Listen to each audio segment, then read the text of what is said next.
Let's talk oblique kick. You have to start at square one. Before you get into, should we ban the kick? Should we allow the kick? Should we learn new defenses to the kick? Should we work on more offenses for the kick? You have to start at step one, which is you make this sport the absolute safest. You water this thing down. You make the wimpiest rules that you possibly can.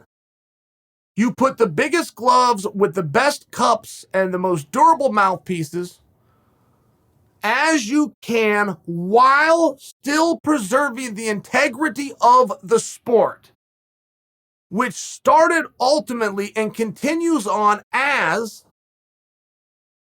a question of finding what moves and what techniques in unarmed combat work the best. Simple question. One that Gracie's asked back in 1993, one we are still attempting to answer today. And every time we think we have the answer, the questions get changed, the strategies develop and evolve, and we go back to the drawing board. But it's what keeps this alive. And it's not just the viewer, it's not the promoter, it's not the media publishers that keep this alive, guys. It's not. When you start breaking things back to the lowest of level, it is the participants. And the athletes that participate do have that question. And they do show up every single day, and they do watch every single fight, and then they rewatch every single fight, and they talk to people, and they strategize and plan, but it's ultimately for one reason, which is to preserve the integrity of the sport and find out what unarmed techniques and strategies work better than others. The end. So if we could do this thing with 20-ounce gloves on, we would. If you could still prove and you could still work and maneuver, that's how they came up with the gloves that they have now. They thought that the fingers were important. They thought having an open palm was important. They thought having a grip was important. And of course, delivering a blow in a safe manner is important. So they came out with the gloves that they have now. So when you start to look at techniques that you can eliminate, you want to preserve the integrity of the sport, but you want to water this thing down as far as you can, as long as you continue to answer the question that started this in the first place. Great. The oblique kick, and one thing that we don't ever want to do is to injure somebody. Even if the first rule is a very tough one, it's damage. Set forth by a government agency, they still say, there's no nicer way to say it. So let's not hide around it. Let's not apologize for it. Let's accept that it's damage. Stopping, hurting, controlling, defeating prior to injuring.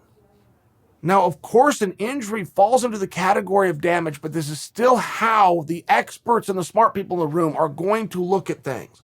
What is it that we can do to answer the question and prove the point that cuts down on the likelihood of injury?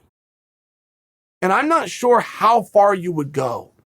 There's a man named Larry Hazzard. Larry Hazzard is on the same page as Mark Ratner for the history of combat in this country and people that helped to oversee it. Larry Hazzard within New Jersey does not want elbows. Larry looks at us, look, I've seen elbows, and I've seen what they do, and they cut people open. And there's blood everywhere, and a guy's got to get stitched, and I'm not sure that it's ever changed the sport. If a guy is on top where the elbows are being landed, he has other options to show his control. You're not going to do elbows here in New Jersey. And a lot of people had a problem with that. But I don't think you would if you heard Larry Hazzard's reasoning, which is what I just laid out. That is extremely reasonable. He looked at the unified rules. He followed them, except he was more restrictive.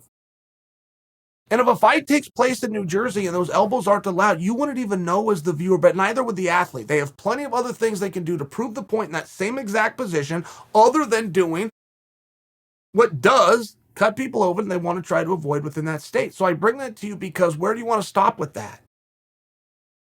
I think you got to give a really good look to heel hooks. This isn't the hill I want to die on, guys, before you make comments here. I understand the effectiveness. I understand the awesomeness of that technique. I understand that it can stop matches. I do also think that over time, we have seen so few heel hooks ever applied correctly. We have seen so few heel hooks attempted in modern day that if it was a position that we were to eliminate, It's not going to ruin somebody's career. It's not going to ruin a team or a region's career where that's what they fully count on. Even the Danaher Death Squad guys that are the absolute master of heel hooks, but Gary Tonin doesn't go and do that in MMA. Just by example, again, not the hill that I want to die on. I'm talking about a very aggressive and tough technique where has been tested over time. It's been tested in the sport of grappling. If you are not a black belt, you cannot do it. If you are not a brown belt or higher, you cannot do it in practice. You cannot even do it. Your participation in that practice will be done, and possibly your membership as a whole. You cannot do it. You will injure people. It's an injury thing. You don't get to look back and go, that was the whole point. No. Stop. So that's one of the positions that in a form of combat, that of grappling, has been looked at and eliminated. Should that be within MMA? It wouldn't be the worst thing. It wouldn't. Even Ryan Hall, who was the most famous heel hook submission in MMA, would not strongly disagree. He might disagree. He wouldn't strongly disagree with what I'm saying because it does reduce injury. And that's the number one thing we want to do, reduce injury. So if you look at that, where else can you look? I've proven a point here with the elbows in New Jersey. I've proven a point to some level with the heel hooks in the sport of grappling. As you start to look at the oblique kick, the kick is designed to hyperextend the knee. Now, there is no technique in MMA that is designed to do something nice. But there are techniques that are designed to obtain a position, obtain a control. This one is designed not as a setup, not for position, not for control. It is designed to hyperextend your knee. It is designed to end a contest, put you on an injury list, and send you to the emergency room that night. Okay, I'm not a prude. I know you guys aren't either. Just because I've proven the intent of said technique, is that enough to bar it and ban it? That's the conversation that we're having. And for me, it's a good jumping off point. It doesn't have to be the litmus test, meaning other things that you could bring in and prove that same thing, that we take them out as well. There also has to come down to, well, how effective and how likely is it? This one's very effective and very likely. Royce Gracie was the first to do something close to this. If you were to take jiu-jitsu back in the 90s, and I did, you were taught how to start fighting from your feet. And even though you wanted to get it from the ground, you were taught from your feet. And if you go watch early Royce, he did this. But it was the Hickson, or rather the Gracie belief. Hickson did it as well. They all did it. Nobody believed until Marco Huaz came around, Don Fry came around, that you had to be well-rounded everywhere. So the Gracies, and you would learn this. Open hands, put out, chin up and back, and you lead with a kick. Then you lead with a kick, and you lead with a kick. Once you get this guy used to you kicking to keep distance, you kick, except you then collapse and come in, and that's where you get to your double or your body lock, and you trip. Those were the takedowns of Gracie Jiu-Jitsu. That body lock to an outside leg trip, but this is how they set it up, and you can even watch Royce and he do it. So, okay, Royce brought us the front kick. Now, that front kick was made not to hurt you. It was made for distance. You try to come in, Royce would keep you at bay. His chin's back, his hands is up to block things. He brings this leg in. He can keep this distance until he collapses, which was a technique that he learned over the years, get your body and drag you down. John Jones came in with a different, John had such power. I did the Royce Gracie kick a number of times. John came in with a power, and some of it had to do with strategy. Some of it had to do with the way John was built. But John changed this. He turned it into a weapon. Okay, so guys see that, they learn, and they go from there. And then you saw what Roundtree did. Just by example, no one's at fault here that I've named. It's just the technique has evolved. And the intentions on the technique have changed. First time we saw it, it was to create space. The next time we saw it, it was to do damage. We've now seen it in a fight. Those aren't the criteria for removing something. I'm just stating where we're at. And we're having a discussion, a back and forth discussion. I'm wide open to your responses. I will share with you, athletes feel the way that I feel. For sure.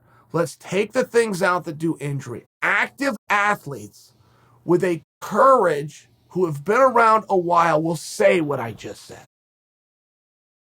The other athletes will come in from a standpoint of absolutely no weakness. Every man for himself, last one standing. But that's because one, they think they're supposed to say that, but two, they're telling themselves, man, I got to protect myself at all times. I got to be ready for everything. I got to learn these defenses. I'm not going to feel bad for you. I don't expect you to feel bad for me. It's a mindset. It's not the responsible one. The veterans are saying what I'm saying. The guys that are done like me are all unanimously saying what I'm saying. The ones that aren't, they're saying, hey, come on, bring it on. They're speaking to something totally different. They're not speaking to that technique. They're speaking to a mindset that they need to have. They need to have it. Full understanding here. Now we're going to have some adults in the room that are going to come in and decide. I think it would be very appropriate to give this review, because there is a compromise somewhere. The Hoist Gracie kick that came to the thigh is very different than dropping at 3 inches and coming to the knee. What John did, or what we're speaking of specifically, which is very different than an outside leg kick that we saw Poirier have these success with, called a calf kick, or what Benson Henderson introduced to MMA, the calf kick. So there is room for compromise. There's room for a discussion. There's room to get specific. There's room that you can still throw that kick, but where exactly can you throw it? We do the same thing with punches. I can punch you here and I can punch you here. I can't punch you in between for good reason. For good reason, I can hit you here and I can hit you here, but I can't. For good reason. So that's the only conversation we're having. Nobody's a prude. It's not the macho guy in the room that gets to say approve it. It's not the smart guy in the room that gets to say stop it. It's a discussion. So let's have a back and forth.